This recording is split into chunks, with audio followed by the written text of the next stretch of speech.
मिष्टी का सच छुपाने के लिए अबीर ने बोला है मीनाक्षी से झूठ और कहा है कि उसे है माइग्रेन की प्रॉब्लम। ये सुनकर मिष्टी और अबीर को अकेला छोड़कर मीनाक्षी नीचे आ जाती है और मीनाक्षी को देखकर हर एक घर वाला यही पूछता आता है नजर कि आखिर अब मिष्टी की तबीयत कैसी है, उसका हाल कैसा है।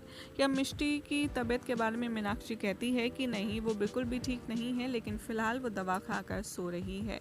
यहाँ पर मीनाक्षी की बात सुनकर हर कोई टेंस हो जाता है और उनमें से कोई पूछता है कि तो क्या आप सगाई कैंसिल कर दें। यहाँ मीनाक्षी वरुण को ऑप्शन देती है और कहती है कि वरुण आप बताइए, आप जैसा चाहेंगे वैसा होगा। वरुण यहाँ पर कहता है कि अगर हम सगाई कैंसिल कर भी देते हैं तो तब भी मिष्टी भाभी और अबीर भाई शामिल नहीं हो पाएंगे, तो इससे बेटर है कि हम सगाई की सेरेमनी कंप्लीट कर ही लें। एक तरफ मिष्टी और अबीर एक दूसरे को संभालने की कोशिश करते हैं। अबीर मिष्टी को दवाई देकर अपने कुछ थ्रोबैक रोमांटिक मोमेंट्स से उसका मूड ठीक करने की कोशिश करता है, उसे पैम्पर करता है। तो दूसरी तरफ केतकी की और वरुण की एंगेजमेंट सेरेमनी शुरू हो जाती है। एक एक करके हर कोई काफ़ी ज़्यादा खुश नज़र आता है और बात आती है यहाँ पर गोदाने की थाली में से गुड़ खिलाने की। जैसे ही निधि मामी कहती है मीनाक्षी से कि चलो चलो अब अबीर को रूम में से बुला लो, क्योंकि भाई ही खिलाएगा गुड़ और तभी होगी गुड़धाने की रस्म पूरी। तो यहाँ पर पीछे से वरुण की माँ की आवाज़ आती है। वो कहती है कि हाँ वरुण, आप अबीर को तो बुला ही लो, क्योंकि उसके बिना ये रस्म पूरी हो ही नहीं सकती। एक तो वो शगुन देगा और ऊपर से गुड़ भी खिलाएगा। सबको टेंस देख यहाँ पर कुहू एक बार फिर से बाजी मारने की कोशिश करती है। वो कहती है कि अरे आप सब इतना परेशान क्यों हो रहे हैं, गुड़ ही तो खिलाना है, चलिए मैं खिला देती हूँ। लेकिन यहाँ वरुण की माँ कुहू को रोक लेती है और कहती है कि नहीं, गुड़ खिलाने की रस्म तो सिर्फ और सिर्फ अबीर ही कर सकता है। यहाँ केतकी बहुत ज़्यादा उदास हो जाती है और सोचती है कि उसकी शादी के इस फंक्शन में अबीर शामिल नहीं होगा।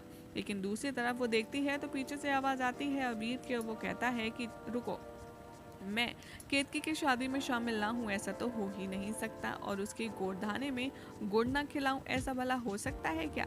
ये देखकर अबीर को अपने फंक्शन में देखकर केतकी और घर के सभी मेंबर काफ़ी ज़्यादा खुश हो जाते हैं। अब सोच रहे होंगे आप कि आखिर अबीर नीचे आया कैसे। तो दरअसल मिष्टी अबीर से सामने जिद पकड़ लेती है और कहती है कि मुझे वरुण की फैमिली को सब कुछ सच बताना होगा अबीर, ये उनका हक है कि आखिर उनके बेटे की जान कैसे गई।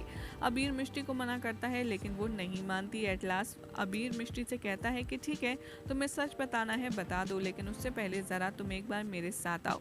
अबीर मिष्टी को ऊपर खड़ा करके खुद केतकी के गोरधाने में कंप्लीट रस्म करने के लिए आ जाता है। और यहाँ पर केतकी और अबीर के बीच में आपको एक हेल्दी रिलेशनशिप देखने के लिए मिलेगा, जहाँ पर एक भाई बहन को बहुत ही प्यारा सा गिफ्ट करेगा, नेकलेस को देखकर केतकी बहुत ज़्यादा खुश हो जाएगी और सारा माहौल एक बार फिर से खूबसूरत खुशनुमा हो जाएगा। अबीर और मिष्टी एक दूसरे को सपोर्ट कर रहे हैं, ये बात घर का कोई इंसान नहीं जानता, लेकिन केतकी के सामने इतने अच्छा बिहेव करने पर अबीर को मिष्टी दूर से खड़े देख रही होगी और अपने आंसू पोंछ कर डिसाइड करेगी कि वो घर वालों को कुछ भी नहीं बताएगी, क्योंकि इसमें केतकी की ज़िंदगी का सवाल है, उसकी शादी भी जुड़ी हुई है। तो दूसरी तरफ आप देखेंगे कि मीनाक्षी को लक्ष्मण का कॉल आएगा और वो फ़ोन पर बताता आएगा नज़र कि मिष्टी ने जो भी नंबर्स की इंक्वायरी मांगी थी वो एक्सीडेंट के उस रात के नंबर्स थे जो सारे हॉस्पिटल में उस एक्सीडेंट की बॉडीज़ को लाया गया था। अब यहाँ पर मीनाक्षी का दिमाग घूमता है और वो सोचती है कि आखिर मिष्टी एक्सीडेंट से जुड़ी इन्फॉर्मेशन क्यों ले रही है, आखिर अबीर और मिश्रा के बीच में ये चल क्या रहा है, वो छुपा क्या रहे हैं। इसी बीच में कुहू को भी टेंशन होने लगती है मीनाक्षी को परेशानी में देखकर, लेकिन उसके बाद होगा क्या ये हम आपको बताएंगे अपने अगले रिपोर्ट में। La la la la la la